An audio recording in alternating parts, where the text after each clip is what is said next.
Halo teman-teman semua, selamat datang kembali di Mitra Sepak Bola bareng gua Iid Muhyi dan saatnya untuk mengulas hasil pertandingan dari Belanda berhadapan dengan Jepang.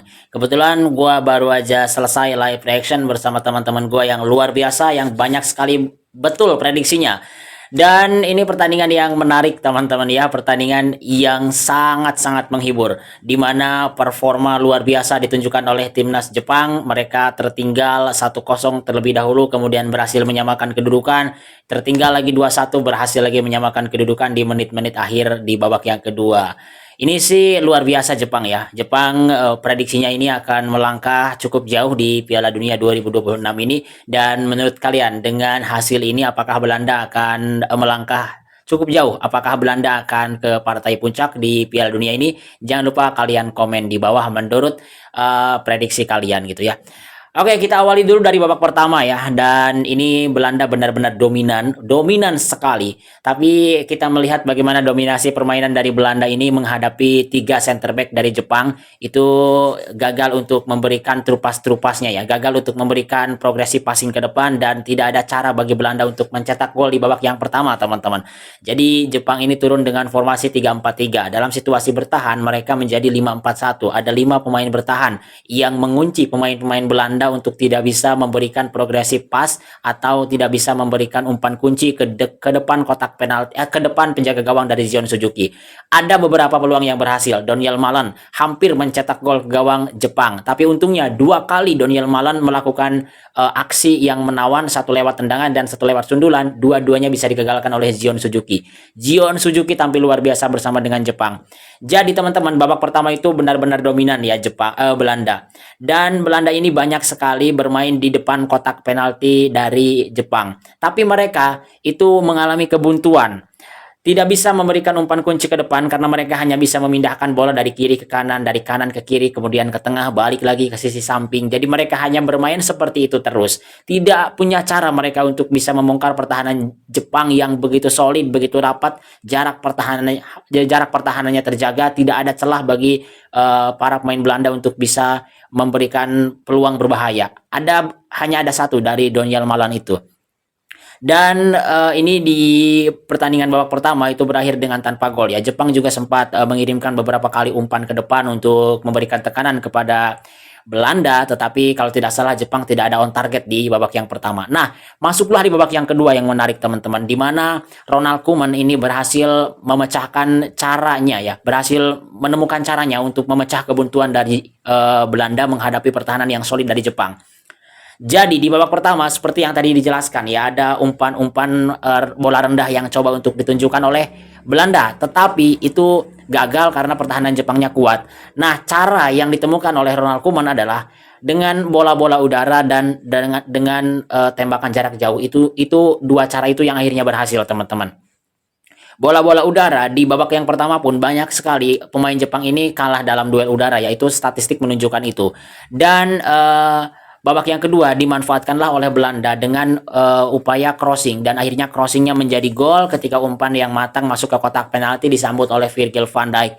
Terlihat Jepang lemah dalam bola udara dan Belanda berhasil memaksimalkannya karena mereka punya Virgil van Dijk. Mereka punya pemain-pemain yang tinggi dan Virgil van Dijk membawa Belanda unggul. Nah, itu cara yang ditemukan oleh Belanda untuk membongkar pertahanan Jepang adalah dengan bola udara. Kemudian, selain dari bola udara, mereka juga menemukan cara dari tendangan jarak jauh. Summerville berhasil cetak gol dari tembakan placing. Meskipun di dalam kotak penalti, tapi jaraknya agak cukup jauh ya. Hampir di garis kotak penalti gitu. Jadi, Summerville tembakannya masuk ke gawang Zion Suzuki dan tidak bisa dibendung oleh pertahanan Jepang. Nah, menghadapi Jepang ini memang sangat sulit jika ingin memberikan trupas-trupas atau progresi passing ke depan. Jadi itu akan membuat para pemain Jepang dengan mudah untuk melakukan intercept. Nah, dengan cara bola udara dan juga dengan cara tendangan placing atau tendangan jarak jauh ini mungkin menjadi solusi ya untuk memecah kebuntuan tim ketika menghadapi Jepang. Tapi yang luar biasa adalah bagaimana Jepang ini tetap tenang ketika mereka tertinggal. Mereka ketika tertinggal tidak langsung memberikan reaksi untuk bermain all out menyerang. Mereka tetap tenang, mereka tetap memperhitungkan bagaimana resiko jika mereka menyerang. Jadi mereka menyerang dengan hati-hati teman-teman. Mereka melakukan build up dengan terstruktur, kemudian mereka mencoba menghindari resiko kehilangan bola di depan. Mereka siap untuk melakukan transisi negatif ke belakang. Jadi benar-benar ditata dengan rapi oleh Jepang, dan ketika Jepang punya peluang mereka tidak menyia-nyiakannya. Jadi Jepang ini secara peluang memang tidak terlalu banyak, tidak sebanyak cobaan kreasi peluang dari Belanda, tapi Jepang begitu efektif teman-teman. Jepang berhasil mencetak gol dari Nakamura dan juga Kamada. Nakamura lewat tembakannya yang begitu bagus, kemudian Kamada lewat sundulannya di babak kedua di penghujung laga. Dan Jepang ini ketika mereka membangun serangan, mereka begitu cepat, mereka begitu kuat, dan mereka sulit kehilangan bola dan mereka tidak melakukan kesalahan. Itulah Jepang teman-teman. Dan bagusnya mentalitas para pemain Jepang ini, ketika mereka tertinggal mereka tidak terburu-buru, mereka tetap tenang, mereka tetap santai, dan mereka mencari cara yang resikonya rendah. Jadi mereka tetap melakukan sebuah serangan dengan intensitas yang sedang, tidak dengan intensitas yang tinggi, karena kalau Jepang all out menyerang dalam situasi itu, Belanda yang baru saja memasukkan pemain-pemain yang segarnya itu bisa saja menemukan celah di lini pertahanan Jepang untuk melakukan serangan balik. Tapi Jepang mengantisipasi itu dengan pelan-pelan, perlahan untuk masuk ke area pertahanan Belanda, dan kemudian ketika mereka punya sekecil apapun kesempatan, mereka maksimalkan menjadi sebuah gol.